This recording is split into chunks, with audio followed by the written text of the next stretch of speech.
The Charlotte Hornets finally played a healthy Golden State Warriors team and lost 130 to 121. And let's just say we finally got to see the Lamelo Ball versus James Wiseman / Steph Curry matchup.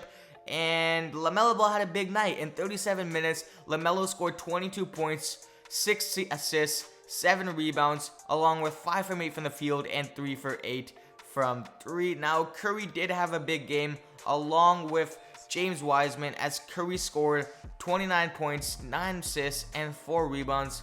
And then obviously James Wiseman, 16 points and 4 rebounds. But Draymond Green had a very surprising game.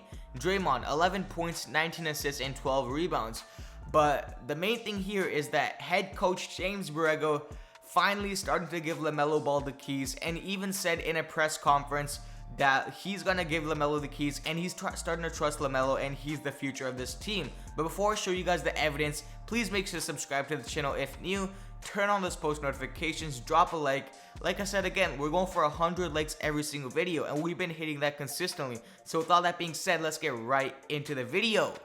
So before we deeply analyze this Hornets versus Warriors game, let's talk about James BORREGO and what he said about LaMelo post game. So I'm gonna roll the clip quickly, but I just want to give you guys what you guys are in for. We all know that head coach James BORREGO is kind of in a bad light right now. For, you know, in the beginning of the season, LaMelo was coming off the bench, and a lot of people criticize his coaching, but it really feels like head coach is starting to bring, give LaMelo the keys to this team and give him full freedom to run the team, have more ISO plays, and just, be more mellow. You guys can feel for yourselves how you feel about the situation. I'm gonna roll the clip. Here it is. Hey, Coach, it's Colin Ward-Henninger with CBS Sports. Last week, I asked you about LaMelo's vision, and you gave me a tremendous answer, so thank you for that. Now I want to ask you about the other side of the coin where, you kind of have to live with a certain amount of turnovers with a young point guard. But I'm wondering which turnovers are the ones where you have to kind of pull them aside and talk to him about, and which kinds are the one where you're okay with it. Yeah, I can't go through all his turnovers with you right now, but I mean, he's going to have to make some aggressive plays. That's who he is, and I got to live with some of those turnovers, those kick-aheads over the top when he's looking for bigs or miles at the rim. Those are built out of aggressiveness. The ones that are tough are the ones playing in traffic, or trying to hit the home run play every single possession. And, those are areas of growth for him. Time and score, I think that's important too. You get into the fourth quarter, you may not take a risk as much as you take in maybe the first quarter. So those are some areas where time and score situation, last 5-6 minutes of the game, we got to get a shot every possession. So that one you might risk early, you're not going to risk late. But, for example, that last, I think there's the last minute and a half of the Phoenix game, he throws the lob to Miles, and it was a big play for us. He was transition. He found Miles in transition. Had he turned it over there, you got to live with some of those. But he's got to play. I got to give him freedom to be who he is.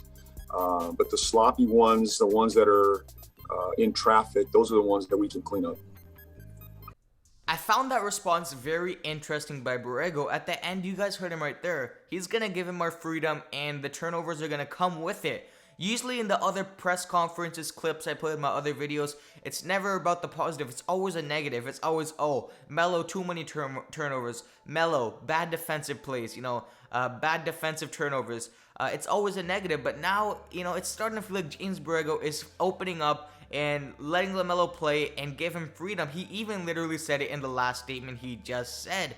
LaMelo needs freedom, and he's just going to let the kid play. And us as Melo fans, it's very good to see, because now Melo's starting to ISO more. If you guys see in those clutch moments, Melo will just take it upon himself, dribble, get past his defender, and go for the easy dunk, as we saw in this game and last game. So this is just positive for Melo, for Melo's growth and production, and especially in this game. So now that we got all that out of the way, let's talk about this actual game.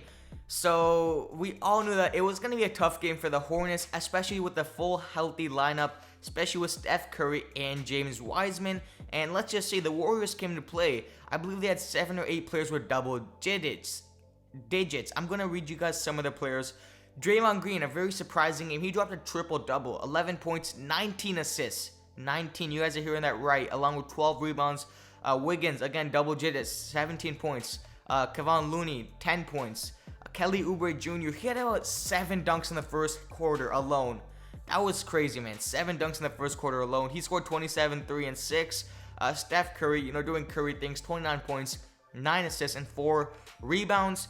You guys see Damian Lee, 10 points. James Wiseman, 16. Too many points allowed, easy points, a lot of backdoor cuts. I would have to admit, in the first quarter, some of those Kelly Oubre dunks were because of Melo being late on the weak side rotations, because those were just easy backdoors. But again, he's going to learn from those, and he's just going to get better as a player, especially now that James BORREGO is giving him more opportunities and freedom to play even while he commits some of these turnovers. So now that we talked about the Warriors, let's talk a little bit about the Charlotte Hornets. Let's look at the starting lineup. What I was surprised about is that Martin Twin was starting. I don't know, that's just weird to see a Martin Twin starting. They should have started Bridges at the 3, then Martin, but I guess Coach James BORREGO's trying a new lineup, so he didn't play bad. PJ Washington, 15 points, 10 rebounds, 4 assists, 4 steals. Wow, he actually had quite the stat line in 29 minutes. Gordon Hayward, a quiet night. It just seems like any given night he can go quiet or he can absolutely explode for major points. He only scored 12 in this game. Cody Martin started again, 8 points, 5 rebounds. He had some nice hustle plays. Lamelo, 37 minutes, 22 points, 6 assists, 7 rebounds. You guys see, man, he had 3 turnovers, 1 steal, 3 from 8 from the 3, 5 for 8 field goal. So again, another solid game by Melo, and he's just continuing to get better and better as he keeps starting these games. Terry Rozier, 24 points. It's low-key a quiet night for Rozier. We expect him to score 30, but can't expect that every single night.